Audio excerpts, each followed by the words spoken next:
بسم اللہ الرحمن الرحیم، بذائقہ دنیا میں خوش آمدید۔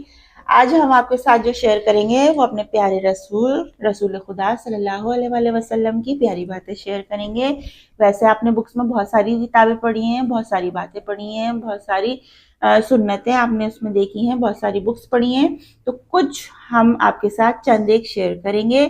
ہم آپ کے ساتھ جتنی بھی چیزیں شیئر کر رہے ہیں وہ اوراد و وظائف کی بک سے شیئر کر رہے ہیں، اور الگ الگ طرح کی اوراد و وظائف ہوتی ہیں۔ وقت کے ساتھ ساتھ نئے ایڈیشنز آتے رہتے ہیں اور نئی نئی بکس آتی رہتی ہیں، تو ان میں کچھ نہ کچھ چینجنگز ہوتی رہتی ہیں، تو آپ کو ہر بک میں کچھ نہ کچھ نیا دیکھنے کو پڑھنے کو ملتا ہے۔ تو آج جو اسکرین پر آپ کو نظر آ رہا ہے وہ ہم جو آپ کے ساتھ شیئر کریں گے وہ ہے رسول خدا صلی اللہ علیہ وسلم کی پیاری باتیں۔ تو اگر آپ ان باتوں کو اپنی زندگی میں شامل کر لیں گے تو ان سے آپ بہت کچھ سیکھ سکتے ہیں۔ آپ کو اسکرین پر نظر آ رہا ہے، دیکھیں یہاں پہ ہیڈنگز ہیں، ان ہیڈنگز کے بارے میں ہمارے پیارے نبی صلی اللہ علیہ وسلم نے کیا فرمایا وہ دیکھتے ہیں۔ راستہ، سچائی پر قائم رہو، سچائی میں نجات ہے۔ امانت داری، جس شخص میں امانت داری نہیں اس میں ایمان نہیں۔ پرہیزگاری، خدا کے نزدیک باعزت وہ ہے جو سب سے زیادہ پرہیزگار ہو۔ سادگی، عیش پسندی سے بچو، اللہ کے نیک بندے عیش پسند نہیں ہوتے۔ توکل، صرف خدا پر بھروسہ کرو لیکن اپنی کوشش اور محنت کو نہ چھوڑو۔ رحم دلی، تم زمین والوں پر رحم کرو، آسمان والا خدا تم پر رحم کرے گا۔ اعانت، اپنے بھائیوں کی مدد کرنا ایک ماہ کسی مسجد میں معتکف ہونے سے افضل ہے۔ عفو و رحم، تم میں زیادہ قوی وہ ہے جو غصے میں اپنے آپ پر قابو میں رکھے اور قدرت ہوتے ہوئے بدلہ لینے سے درگزر کرے۔ تلاش، خدا کی تلاش میں بھٹکتے پھرنے کی کوئی ضرورت نہیں، دیکھنے کی نظر سے دیکھو، اللہ شہرک سے زیادہ قریب تم کو ملے گا۔ بزرگی، خدا کے بندوں میں وہی شخص بزرگ ہے جو خدا کو محبت کی نظر سے دیکھتا ہے۔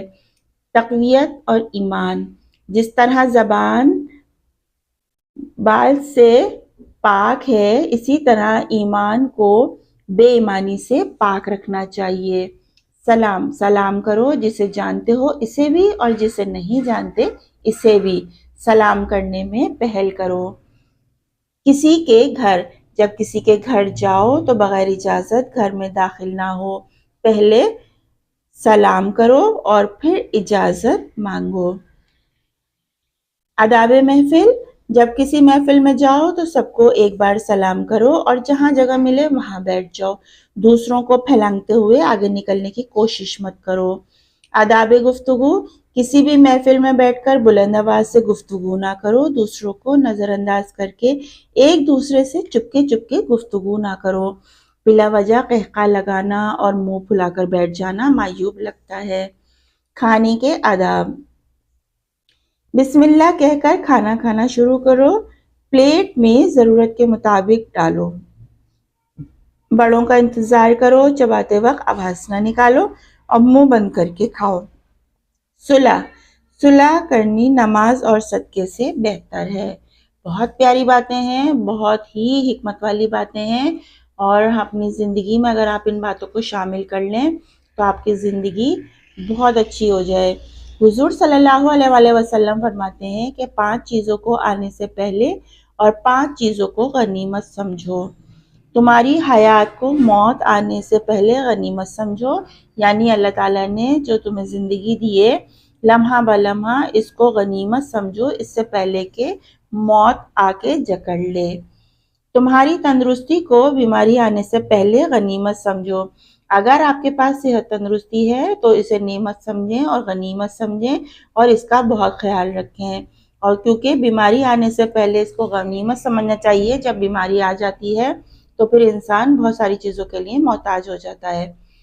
تمہاری جوانی کو بڑھاپا آنے سے پہلے غنیمت سمجھو، اگر آپ نے جوانی اللہ تعالیٰ نے آپ کو دی ہے تو اس کو غنیمت جانیں اور اس کو ضائع نہ کریں، اور جوانی کا ایک ایک لمحہ اور ایک ایک وقت بہت قیمتی ہوتا ہے، کیونکہ وہ صحت تندرستی والی زندگی ہوتی ہے اور آپ میں ہمت طاقت ہوتی ہے۔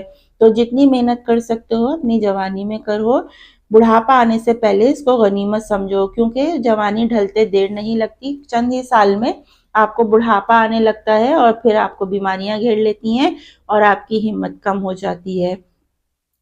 تمہاری مالداری کو مفلسی آنے سے پہلے غنیمت سمجھو، اگر اللہ تعالیٰ نے آپ کو مال و دولت سے نوازا ہے تو اس کو غنیمت جانے، صدقہ، زکوٰۃ، خیرات اور دوسروں کی مدد کرنا، غریبوں پہ رحم کرنا، ان کی ضروریات کو پورا کرنا، ان کو ضرور پورا کریں اس سے پہلے کہ مفلسی آپ کو آن گھیرے اور اللہ تعالیٰ آپ سے یہ مالداری واپس لے لے۔